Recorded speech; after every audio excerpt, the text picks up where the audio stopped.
after the sort of authoritarian, brutalist regime of the COVID lockdowns and mandatory injection of experimental drugs, you would have thought this might be, people might have woken up and said, look, maybe these guys are not on our side, right? But they voted Dan Andrews in with the back in. I gave him more. The answer to your question, I think, is blackouts. When power goes out. Yeah. Which is coming. Yeah.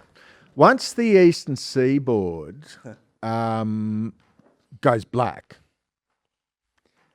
whether it happens at the height of summer or the peak of winter, once people are shivering under a rug, trying to start up a kerosene lamp, once they lose access to, the internet and communications network, I think blackouts is the most plausible trigger.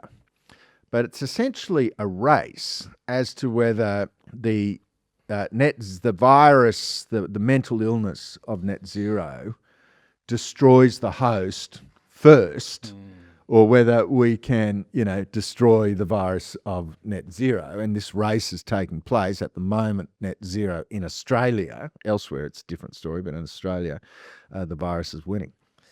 I knew there was I definitely believe this. That's why I've got a Tesla Powerwall and Starlink.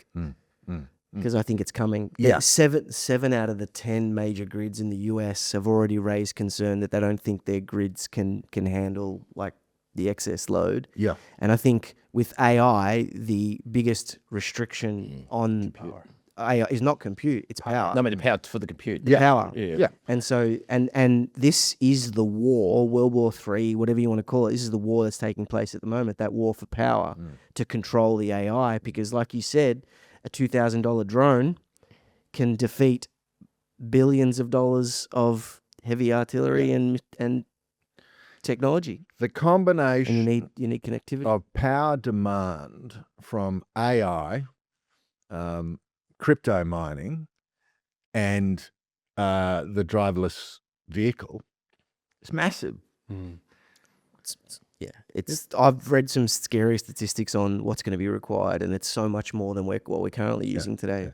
This, I think, has to be, you asked the question earlier, Mark, about is it in relation to sterility and the declining birth rate and the desire to put landmines and to fill the air with accusations of misconduct and to lavishly and constantly report them as if they are the only news, indeed, as if they are news. And just to kill the mood, right, to destroy the chance of any sort of natural mammalian attraction and interaction. Is it deliberate? And I think we have to come to the view that As a distraction. That it is. There is a deliberate campaign to promote any policy that produces death or sterility, whether it's abortion, euthanasia, mandatory injection of untested experimental warp speed drugs, or the killing of the punishment, if you like, of clumsy expressions of interest, between the genders, the desire to completely sterilize the workplace. All of that agenda feeds into, I see it like the antlion's trap. The antlion is the ant that builds a conical sand trap. If you think of the upside down cone and made of sand, and it just barely holds together, but the angle of alignment of the sand is such that once the insect passing by steps over, it falls into the trap and the sand collapses into the predator at the bottom who eats and destroys it. And all of these policies work together like the antlion's trap. And are the leaders like meeting in a back room somewhere? And I know you might not even be able to answer this, but is it like the Illuminati, or is it the leaders meeting in a back room, or is it this subconscious virus that has infected them as well to make them just keep towing that line? Like what?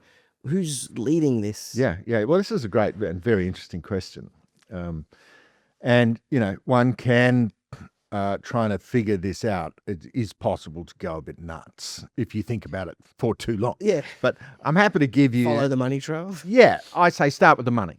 And what happened was, there's a guy named, you may be familiar with Eckhart Tolle.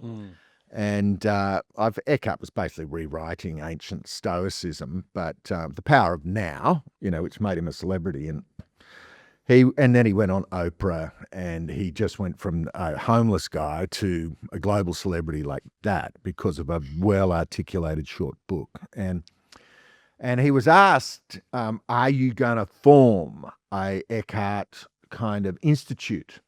Because there's so much interest, are you going to teach this? Are you going to create Eckhart University? And he said, no, I've thought about it and I'm not.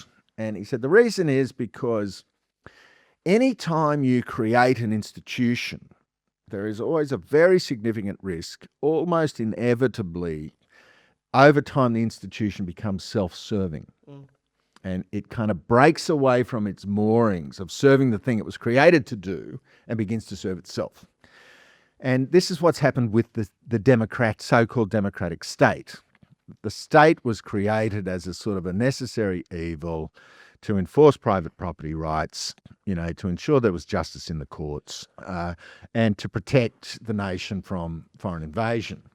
But over time, the state realised it enjoyed two monopolies. One was a monopoly on the use of force, and secondly was related, a monopoly in printing money, raising cash, printing money. And so the state realised this was actually two extraordinarily powerful privileges. And so then what the state did was the state went to a number of other big actors in the economy and said, look, we're actually more interested in the state's interest than the citizens' interest. And so they went to the big corporations, to kind of Apple and Microsoft and Google and, the tech bros, and said, look, why don't we do a deal? And we'll kind of look after your interests if you will just mirror back to your customer base our daft, woke, statist, big state policies, like the sterility agenda, like anti-racism, like climate change, blah, blah, blah. And if we all get together and pretend that this is normal human behaviour, the punters will suck it up.